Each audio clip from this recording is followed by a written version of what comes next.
وڵاتە یەکگرتووەکان دەمێکە فشارەکانی لەسەر ئیران چڕ کردووەتەوە، بەڵام دەدەگمەن چ لەلایەن بەڕێوەبەرەتی ترامپ و یاخۆت کاربەدەستە باڵەکانی تری وڵاتە یەکگرتووەکان دەبیستین کە باسی ئۆپۆزیسیۆن بکەن و یاخۆت ڕۆڵیان چییە بۆ تشکە سەر ئەم بابەتە کاکێمەری سەیدی ڕاستەخۆ لە ستودیۆی لەندەنی دەنگی ئەمریکا لەگەڵماندایە. کاکە هیمەن زۆر خۆشحاڵم بۆ بەڕامەکانی بەشی کوردی دەنگی ئەمریکا. زۆر سپاس. کاکی من لە دیدی ئەوەوە ئەمڕۆ کێن ئۆپۆزیسیۆنی ئێرانی؟ ئەو کەسانەی کە خوازیاری چاکسازینین یان خوازیاری گۆڕانێکی لەسەرخۆنی ناوهمێت بوون لە گۆڕانی کۆماری ئیسلامی لە چوارچێوەی ئێستای خۆیدا بەرەو چاکبوون، ئەو کەسانە بە بڕوای من ئۆپۆزیسیۆنن. جا بازێکیان ڕابردوویەکی 30-40 ساڵیان هەیە، هەندێکان کەسانێکن کە لە 10 ساڵی ڕابردوودا و دوای تێکشکانی بزوتنەوەی سەوز تووشی ناوهمێدی بوون و تێکەڵ بە ڕیزی ئۆپۆزیسیۆنی خوازیاری ڕوخانی کۆماری ئیسلامی بوون. کاکی من کین ئەوانەی لە دەرەوە وەکیل ئەوانەی لە ناوەوە کە ئۆپۆزیسیۆنن؟ تەبەن لە ناوە ناتوانن خۆیان بە ئاشکرا تابلۆی ڕوخانی کۆماری ئیسلامی هەڵگرن. ئێمە زیاتر دەتوانین ئەوانەی دەرەوە بناسێنین، ئەوانەی ناوخۆ ناوی کتایبەکان لەسەر نییە، خەڵکی ئاسایین، چون کۆماری ئیسلامی سروشتیە هیچ لایەنێکی ڕوخێنەر لە ناوخۆدا تەحمل ناکەم. بەڵام لە دەرەوەی وڵات ئێمە لایەنگرانی سیستمی پاشایەتیمان هەیە، ڕێکخراوی مجاهیدینی خەڵقمان هەیە، بەشێک لەلایەنە چەپ و دیموکراتەکانمان هەیە، هەروەها چالاکانی مافی ئیتنیکیمان هەیە وەکو کوردەکان و عەرەبەکان و بەشێک لە تورکەکان. قۆرسایی ئەم دوانە چەندە و ئاخوا ئەمریکا پشتی بە ئۆپۆزیسیۆنی ناوەوە شیانی هەیە ببەستێت و گرنگی بەوان بدات یان ئۆپۆزیسیۆنی دەرەوە؟ ئۆپۆزیسیۆنی ناوە بۆ مانایی کە ئەمڕازی ڕوخان بن بەڕاستی نییە، یعنی لە ناوخۆی وڵات هیچ لایەنێکی سیاسی، هیچ گروپێک، هیچ سۆسایەتێک ناوێرە بڵێ من خوازیاری ڕوخانی کۆماری ئیسلامیم. دەمێنێت ئۆپۆزیسیۆنی دەرەوەی وڵات. لە ناو ئەوانەی دەرەوەی وڵات لە ناو سەرانسەرەکاندا سەڵتەنەت خوازەکان، خوازیارانی حکوومەتی پاشایەتی و لایەنگرانی دەسەڵاتی پێشووی حەمەڕەزا ژای پەهلەوی ئێستا قورساییەکی زیاتریان هەیە. لە ناوی خۆشدا زۆر دروشن بە قازان جیوان گوتراوە و لە ناو لایەنە غیرە سەرانسەرەکاندا گروپە ئیتنیکانیشدا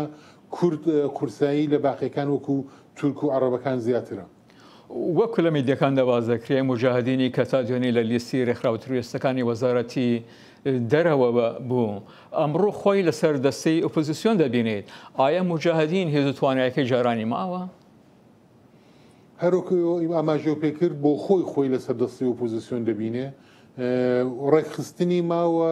ئەندامی لایەنگری و دەمارگرژ و زۆر بە پرینسیپی هەیە، بەڵام بە بڕای من پێگەی کۆمەڵایەتی نییە، بەڵکو بێزراوە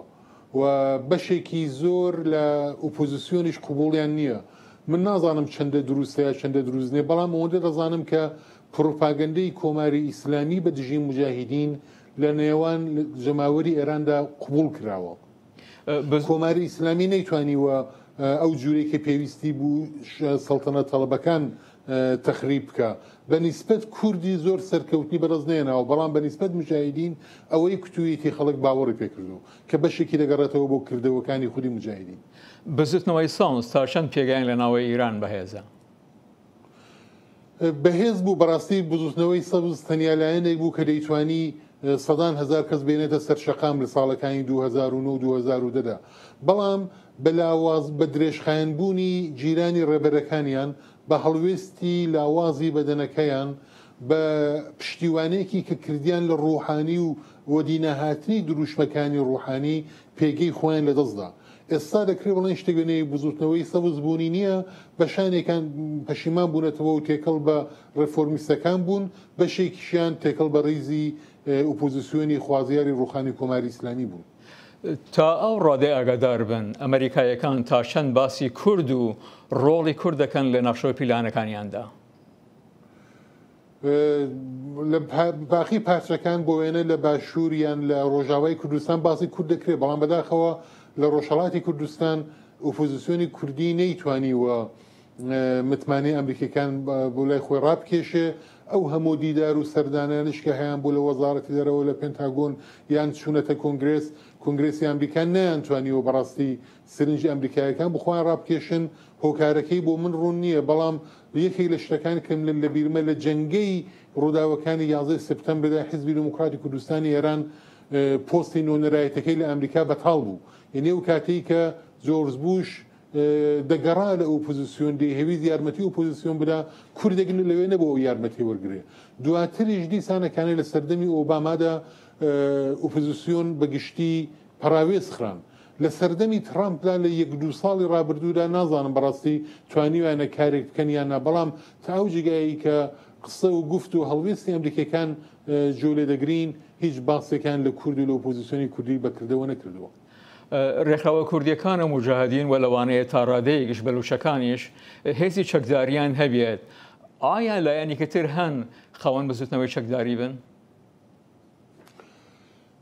نەخێر نییە بەڵام دیسان جیاوازێک هەیە لە نێوان کوردەکان و مجاهدینەکاندا مجاهدەکان لە دەرەوەی وڵاتن هێزە چەکداریان نەماوە بەڕاستی مەگەر تەنزیمات و تەشکیلاتی نێوخۆیان کە ویژ ناتوانێت بەرفراوان بێت ئەوان چەک کران لە ئوردوگای ئەشرف هەروەها لە لیبرتی لە نزیک بەغداد چەکران کە چوونەتە دەرەوەی وڵاتیش تەبعەن چەکیان نییە بەڵام ئەزمموی خەباتی چەکداریان هەیە کوردەکان هەم هێزی چەکداریان هەیە هەم لە بناجۆسکەی ئێرانن واتە لە چەند کیلومتری سنوورەکانی ئێرانن تەنانەت هێندێک جار دەبینین جەولە دەکەن دەچنەوە ناوخۆی ڕۆژهەڵاتی کوردستان و ئێستاشی دەگەڵ بەشێک لە جەماوەر پەیوەندیان هەیە تەنزیمات و ڕێکخستنیان هەیە بە بڕای من لە باقی هێزەکانی سەرانسەری ئۆپۆزیسیۆن ئامادەیی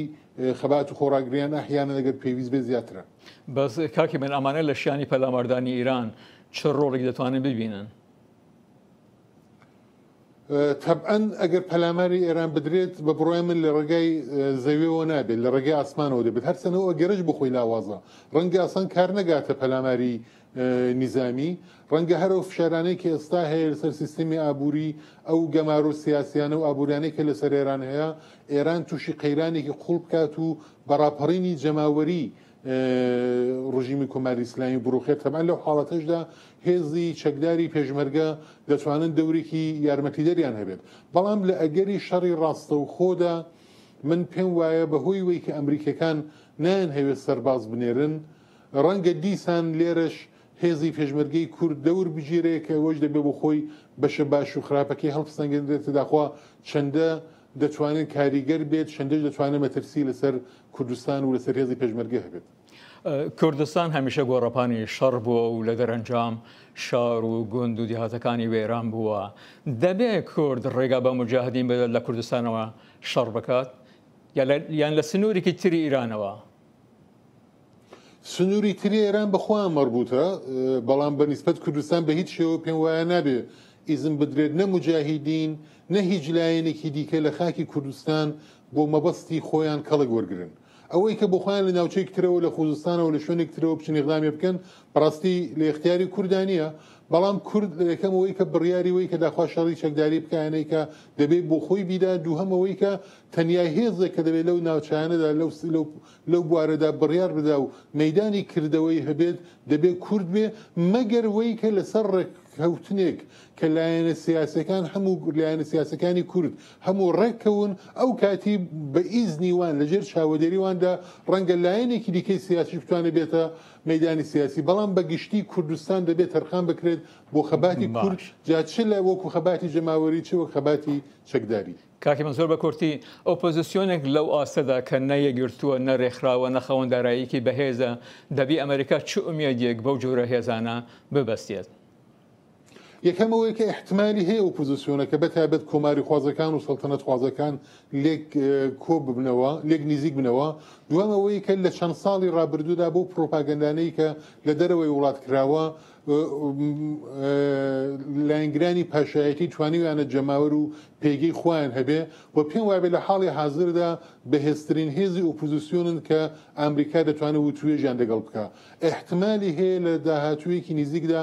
سەڵتەنەت خوازەکان و کۆماری خوازەکانی ئۆپۆزیسیۆن لێک نزیک بنەوە لەو حاڵەتەدا احتمالی هەیە کە بتوانن لەسەر ئۆپۆزیسیۆنیش حساب بکەن و ئەمریکا هاوکاریان بکات. کاکی مام چۆن دەڕوانە قسەکانی جان بۆڵتن سەرروکی ئاسایشی نیشتیمانی کە داوای شەڕەکاتن و لە لایەکی ترەوە وەزیری دەرەوە پۆمپیۆ دەڵێ ئێمە لەگەڵ شەردانین و هەروەها سەرۆک ترامپیش هەر جارێک دانوستاندن داوا دەکات و جارێک داوای شەڕ دەکاتن. ئایا ئەمریکا نەخشە و پلانێکی دیاریکراوی بۆ ئیران هەیە؟ ئەوە بەشێکی بۆ دەگەڕێتەوە کە شەڕی ڕەوانیە واتە وەبیر ئێران دێنەوە کە ئەگەری هێرشیش هەیە و هەروەها وەبیر جەماوەریش دێنەوە کە پشتیوانیتان لێ دەکردرێت. بەشێکشی ڕەنگە گۆڕان لە گوتاری سیاسیدا بێت ڕەنگە پۆمپێۆ و جان بۆڵتن و کۆیەک بیر نەکەنەوە بەڵام لە نیهایەتدا ئەگەر بڕیارێک بدرێت ئەو بڕیارە لەلایەن سەر و کۆمارەوە دەدرێت. ترامپ تا ئێستا و هەروەها جێگرەکەی مایک پێنس نیشانان داوە کە بە نیسبەت ئێران زۆر توندن ئەگەر جارجار باز لە وتوێژی دەکەن بە مەبەستی بە چۆکداهێنان و لاوازکردن و لێدانی کاراکتەری ڕێبەرانی مەسەبی ئێرانە. هێمنە سەیدی لێکۆڵەر و چاودێری کاروباری ڕامیاری زۆر سپاس و بەشداریکردن لە بەرنامەی ئەمڕۆمان. سپاس بۆ ئێوەش.